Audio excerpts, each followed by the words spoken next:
नमस्कार। राय साहब की राय कार्यक्रम में एक बार फिर से आप सभी का स्वागत है। दोस्तों, मिडिल ईस्ट से कुछ पॉजिटिव खबरों की वजह से शेयर बाजार में 15 तारीख और 16 तारीख यानी 15 और 16 जून 2026 को शेयर बाजारों में जब बाजार खुले तब खासा उत्साह का माहौल कायम था और कई शेयरों में जिनकी तादाद अच्छी खासी है उनमें अच्छी खासी बढ़त भी दर्ज की गई। ये दीगर बात है कि ये तेजी जो है, ये उत्साह का माहौल जो है, वो लंबे समय तक यानी पूरे ट्रेडिंग आवर्स के दौरान कायम नहीं रह पाया और शायद अगर डोमेस्टिक इंस्टीट्यूशंस, अगर DIIs अगर जो अपना भारी सपोर्ट बाजार में शेयरों को नहीं देते तो शायद बाजार में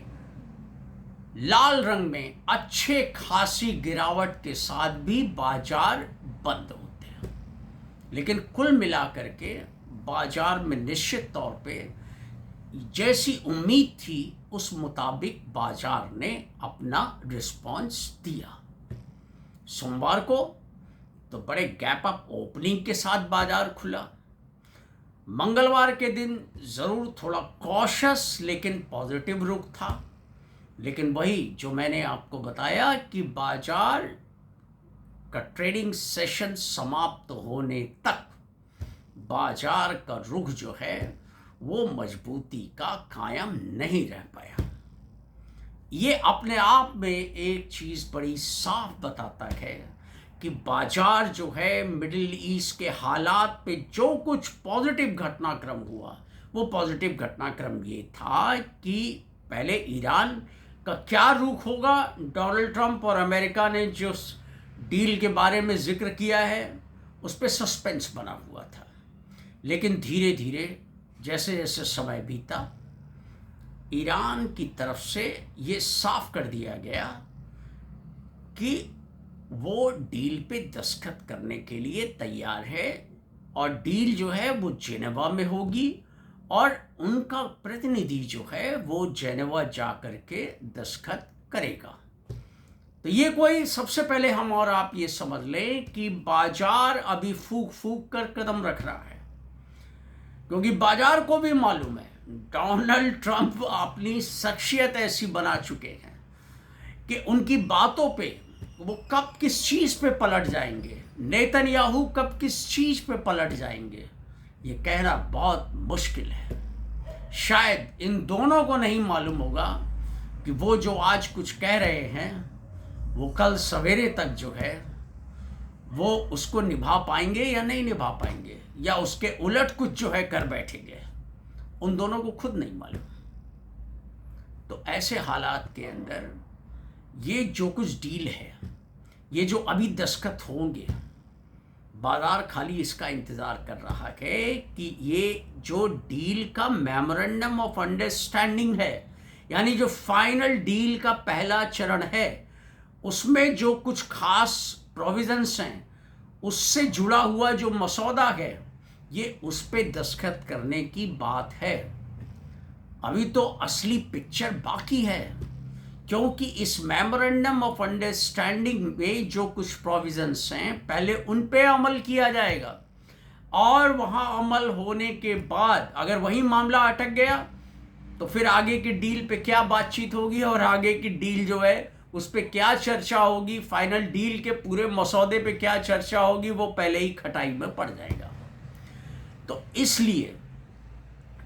सबकी निगाहें इस बात पे है टिकी हुई कि ये मेमोरेंडम ऑफ अंडरस्टैंडिंग जो है इस पे दस्तखत हो जाने के बाद अमेरिका और ईरान दोनों जो है वो कितना अमल करते हैं। वैसे एक चीज़ बड़ी साफ है, जैसी खबरें आ रही हैं उनके मुताबिक जो कुछ भी अब तक घटनाक्रम घटित हुआ है उससे और आगे की जो संभावनाएं इस आधार पर लगाई जा सकती हैं वो ये है ईरान की तरफ से तो कहीं कोई दिक्कत है ही नहीं, वो तो हर तरीके से कॉपरेट करने को तैयार है, वो अभी भी कॉपरेट कर रहा है, क्योंकि उसके लिए सबसे बड़ा मुद्दा जो था इस मेमोरेंडम ऑफ अंडरस्टैंडिंग के एक प्रोविजन लेबनान से जुड़ा हुआ था। इजराइल लगातार सीज फायर का उल्लंघन कर रहा है, लगातार एग्रेसिव रुख अपनाए हुए है,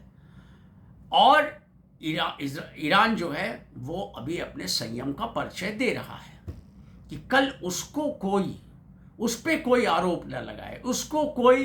बुरा भला न कहे। तो ईरान में कहीं कोई कमी नहीं है। दिक्कत ये है इजराइल और अमेरिका के रुख में, जो बिल्कुल मतलब बहुत एतबार करने लायक कतई नहीं है। अब देखिए हुआ क्या, इस डील के सफल होने के चांसेस अगर 60%, सॉरी, अगर मेरे हिसाब से इस डील के फाइनल होने में जो रुकावटें हैं, जो बहुत से ऐसे मुख्य बिंदु हैं, खास करके न्यूक मुद्दा और हार्मोज, ये कुछ ऐसे मुद्दे हैं, उसके बाद लेबनान, गाजा, ये कुछ 4-5 ऐसे मुद्दे हैं कि जहां पर डील अटक सकती है। और दूसरा जो है, ये तो हो गया मुद्दों की बात। अब एक दूसरा पहलू और हम इस पे गौर करें तो हम ये पाएंगे कि इजराइल सबसे बड़ा इस डील के पूरा होने के बीच के रास्ते का रोड़ा है, क्योंकि इजराइल पहले ही साफ कर चुका है कि उसको इस पूरी प्रक्रिया में दरकिनार कर दिया गया, और वो इस जो कुछ भी ये डील का मसौदा है, यानी जो मेमोरेंडम ऑफ अंडरस्टैंडिंग के प्रोविजंस हैं, उसके बाद जो मेमोरेंडम ऑफ अंडरस्टैंडिंग पे दस्तखत हो जाने के बाद जो 60 दिन का समय है, ये समय बढ़ भी सकता है, इनके अंदर जो मुद्दे डिस्कस होने हैं उनसे वो कतई कोई इत्तेफाक नहीं रखता है, और वो बिल्कुल इस डील की प्रक्रिया और प्रारूप से पूरी तरीके से असहमत है। इजराइल के रक्षा मंत्री ने तो यहाँ तक बोल दिया कि वो इस पूरी प्रक्रिया का कोई हिस्सा नहीं है और उसकी कोई जवाबदेही नहीं है। ये अमेरिका और ईरान, ये दो आदमी जो हैं, ये दो पक्ष हैं, इसके लिए कोई भी अगर उल्लंघन होता है इन प्रोविजंस का तो उसके लिए वो दोनों जिम्मेदार हैं। इजराइल कहीं पिक्चर में नहीं आता, और ऐसा करके इजराइल ने दिखा भी दिया। हाँ, एक बात ये और है जहां मुझे थोड़ा खटकती है बात, और जो अमेरिका और इजराइल का पुराना रुख रहा है, जो पुराने इनकी जो फितरत रही है, उसके अनुसार अभी फिलहाल किसी तरह मेमोरेंडम ऑफ अंडरस्टैंडिंग पे ईरान दस्तखत कर दे, इसके लिए ईरान इजराइल को थोड़ा सा बांध के रखे हुए हैं, यानी उसको नियंत्रित करके रखे हुए हैं। भैया कम से कम मेमोरेंडम ऑफ अंडरस्टैंडिंग पे दस्तखत हो जाने दो ईरान के, उसके बाद देखा जाएगा क्या करना है। ये भी हो सकता है कि ये डील की पूरी प्रक्रिया जो है मेमोरेंडम ऑफ अंडरस्टैंडिंग पे ईरान के दस्तखत लेने के बाद कोई बहुत बड़ा ट्रैप इन लोगों ने बिछा रखा हो ईरान के लिए। उनको ये लगता होगा कि भाई वो इजराइल को समझाएंगे कि देखो भाई, मेमोरेंडम ऑफ अंडरस्टैंडिंग के ये प्रोविजंस हैं, इनसे जब ईरान बंध जाएगा तो उसके बाद जो है उसकी हरकतें और उसकी शक्तियां जो हैं वो सीमित हो जाएंगी। दूसरी और खबर ये भी है कि जो $25 बिलियन की जो फ्रोजन एसेट्स हैं ईरान की, उसमें से लगभग आधी से थोड़ी कम रकम जो है वो ये डील साइन होने के पहले, यानी memorandum of understanding MOU sign होने के पहले ही जो है वो ईरान को उसका भुगतान कर दिया गया। अब खबर में कितनी सच्चाई है ये कोई नहीं जानता। खबर ये भी है कि खाड़ी के कुछ देश जो हैं उनके थ्रू ये भुगतान अमेरिका ने कराया और अमेरिका की देखरेख में ये भुगतान हुआ। अब इस बारे में कोई भी ऑथेंटिक खबर अभी तक उपलब्ध नहीं हुई है। ये खाली खबरें चल रही हैं, कुछ खास विश्वसनीय हलकों में ये खबरें चल रही हैं और इन खबरों का बाजार अच्छा खासा गर्म है। अब इससे एक चीज और साफ होती है कि अब ये जो मेमोरेंडम ऑफ अंडरस्टैंडिंग है और इसके बाद जो 60 दिन का वक्त होगा या जो वक्त बढ़ सकता है, उस दौरान हो सकता है कि ईरान वार्ता में हावी रहे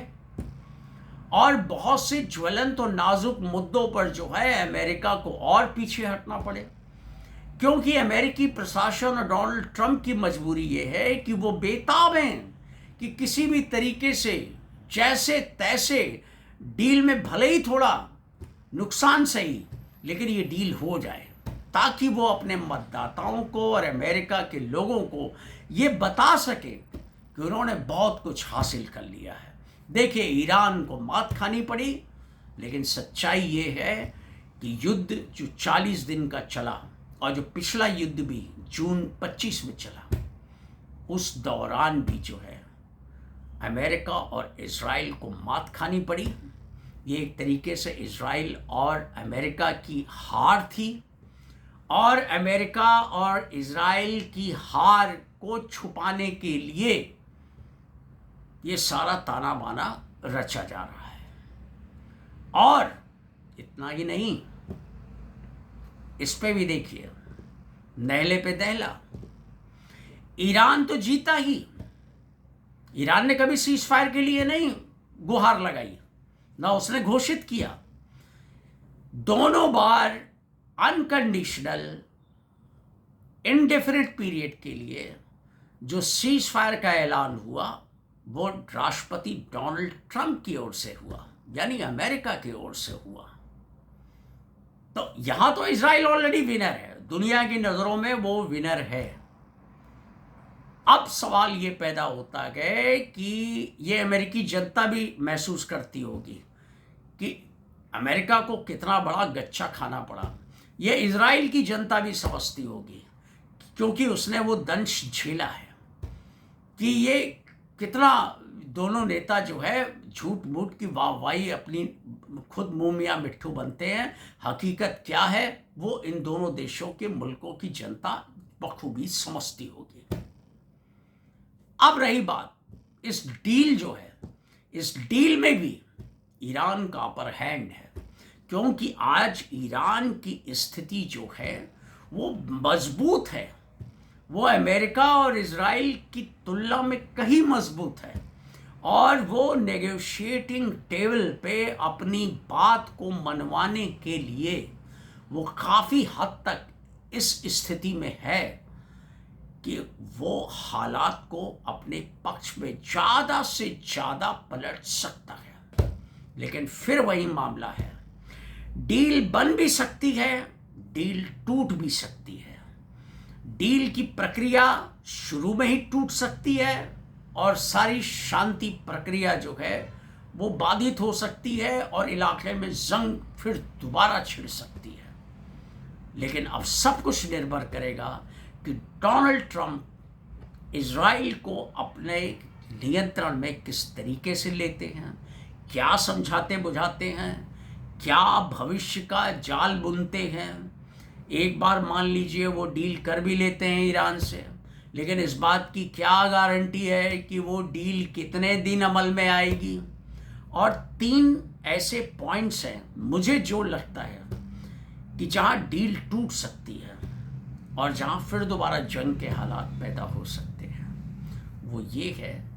कि क्या अमेरिका अपने जो मिडिल ईस्ट में बेसिस हैं, मिलिट्री बेसिस, क्या उनको पूरी तरीके से विड्रॉ करेगा? क्या वो सारे बेसिस खत्म कर दिए जाएंगे? नंबर 1, शायद नहीं। दूसरा, ईरान तो हॉर्मुज खाली कर देगा, पुरानी स्थिति को रिस्टोर कर देगा, लेकिन अमेरिका क्या अपने जो यूएस नेवल ब्लॉकेड उसका है, नेवल शिप्स हैं उसके इतने डिप्लॉयड, कई बेड़े हैं उसके, क्या वो उनको पूरी तरीके से जब जितनी समय में ईरान जो है हॉर्मुज खाली करेगा, हॉर्मुज में नॉर्मलसी रिस्टोर करेगा, क्या उतने दिनों के भीतर जो है अमेरिका अपने नेवल ब्लॉकेट को पूरी तरीके से वहाँ से हटा लेगा और उस क्षेत्र को पूरी तरीके से शांति क्षेत्र में तब्दील कर देगा? मुझे नहीं लगता, मुझे ऐसा कतई नहीं लगता। वो अपने उस बेड़े को भले ही हॉर्मुज से 100 किलोमीटर दूर, 200 किलोमीटर दूर पीछे जरूर ले जा सकता है, लेकिन मुझे नहीं लगता कि पूरी तरीके से उस इलाके को छोड़ देगा अमेरिका। उसका नेवल ब्लॉकेट जो है वो पूरी तरीके से हटने की संभावना नहीं है। ईरान हटा सकता है। अब इसमें ईरान क्या रणनीति अपनाएगा, धीरे धीरे हटाएगा, वो भी इंतज़ार करेगा कि अमेरिका जो है वो, हम ठीक है 2 कदम आगे चले तो अमेरिका भी 2 कदम आगे चला कि नहीं चला, ये ज़रूर, और ये करना भी ज़रूरी है, क्योंकि अमेरिका और इजराइल की बातों पे बहुत एतबार नहीं किया जा सकता। ये अभी जो इस बार हमला हुआ है, जो 40 दिन तक युद्ध चला है, इस दौरान भी यही हुआ था। ईरान काफ़ी हद तक एतबार कर रहा था, वार्ता भी हो रही थी अमेरिका और ईरान के बीच में, ओमान मीडिएशन कर रहा था, और हुआ क्या, वार्ता प्रगति पे थी, लगभग कंक्लूड होने के करीब थी, और जब अमेरिका ने देखा कि उसका दांव नहीं गल रहा है, तो उसने जो है इजराइल के साथ मिल करके पूरी योजना, यानी यह योजना तो बहुत पहले, महीनों पहले बनी होगी, और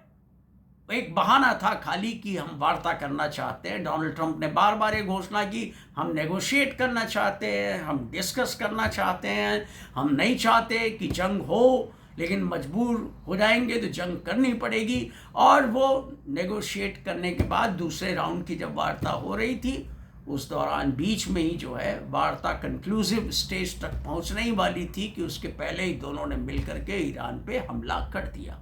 तो इनकी फितरत जो है ये शुरू से ऐसी रही है, तो इसलिए इस पे बहुत यकीन अभी जो है वो करना मुश्किल है। और मुझे नहीं लगता कि जो मेमोरेंडम ऑफ अंडरस्टैंडिंग के जो प्रोविजंस हैं, जिनके अंदर एक न्यूक वाला मुद्दा है, वो ईरान जो है वो किस तरीके से उसको डील करेगा ये भी देखना बाकी है। और अमेरिका जो चाहता है न्यूक मुद्दे पे, वो कितना प्राप्त कर पाएगा ये भी देखना बाकी है। और इसमें एक प्रोविज़न और है कि लेबनान से जो है वो इजराइल को हटना पड़ेगा, यानी लेबनान खाली करना होगा। और दूसरी ओर इजराइल है कि वो मानता नहीं, इजराइल जो है वो लगातार एग्रेसिव है, ईरान चुप है, ईरान चुप है। पिछली बार तो जब बैरूत पे हमला किया था तो ईरान ने 2 दिन जो है जो कहर बरपाया था अमेरिकी बेसिस पे मिडिल ईस्ट में और इजराइल में, उसके बाद त्राईमाम कर बैठे, और उसके बाद डोनाल्ड ट्रंप को अनकंडीशनल जो है वो युद्ध विराम जो है वो इंडेफिनिट तौर पे घोषित करना पड़ा। नेतन्याहू को जो है वो ट्रंप की शरण में जाना पड़ा। तो अभी तो ईरान सब्र का परिचय दे रहा है, लेकिन